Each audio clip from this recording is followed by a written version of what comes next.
What if instead of using drugs to suppress the symptoms of disease, doctors could change the way the immune system reacts to disease? Well, actually, we've been doing that for a number of years now with drugs called immunomodulators. They've been used in the fight against arthritis, colitis, and most recently against a painful skin condition. The disease, called atopic dermatitis, primarily affects children. Here's dermatologist Dr. Marta Rendon with our report. Aiming for football glory isn't as easy as it looks, even if you have the requisite headgear and a pretty good foot. Freddie can't practice with Dad every day. When it's hot or the lawnmowers are running, his skin starts to itch. When his skin itches, he scratches. And when he scratches, there's danger it could be like the first time his parents discovered his skin wasn't normal. He was so bad that his face and his body was just covered in scabs from itching, and we didn't know what the cause was. Freddie has a kind of eczema known as atopic dermatitis. It runs in families and can be brought on by allergies. If not treated properly, it can get pretty bad, as you can see. Ken's condition is even worse. His mom can tell you he gets eczema flare-ups from something as simple as stress. He remembers middle school when his fiery red and scabby skin reactions became the objects of ridicule. The mockery was enough to make him wish he lived in someone else's skin. You just feel really bad inside when people make fun of you for that. And they call you like, oh, he has leprosy and stuff like that, get away from him. It seems to follow that Ken learned music in part because he could do it indoors for hours at a time without cruel companions.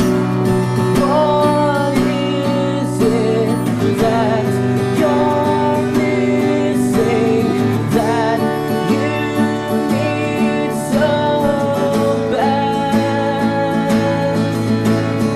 When I first met Kenneth, he was almost 100% covered with this disease process, and his social life was non-existent, and I think he handled it very well. He's a very smart, articulate young man, but he was severely infected, and he had very poor control over his disease, and so his self-esteem was affected, and he was uncomfortable and itchy, and some of the lesions hurt.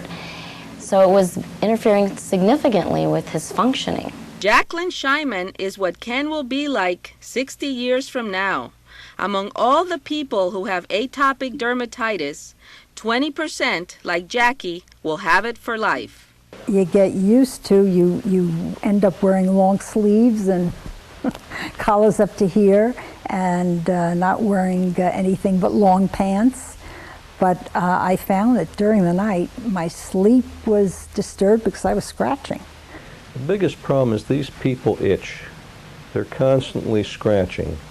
The itch can be very intense. It can involve almost any area of the body, and particularly if they're exposed to something that they're allergic to, they're going to have very intense itch. When exposed to something bothersome, dust or grasses, for example, our body's immune system will release chemicals called cytokines. Cytokines create the itch. For most of us, the chemical will eventually subside. But those with atopic dermatitis have an overly sensitive immune system. Their skin can erupt when they're near something as friendly as a family dog and not go away unless they take drugs. That's why allergy medicine, antibiotics, steroids, moisturizers, and immune modulators are all part of the daily regimen. I bathe twice a day and stay in the bath about 10 to 15 minutes until my skin is really very capable of absorbing all this cream. And then if there's a break in my skin, I use Bactroban cream, which is an anti-infection antibiotic. And then, if it's necessary, I do use a steroid cream. And then I follow that up with a moisturizer. And this goes all over my body.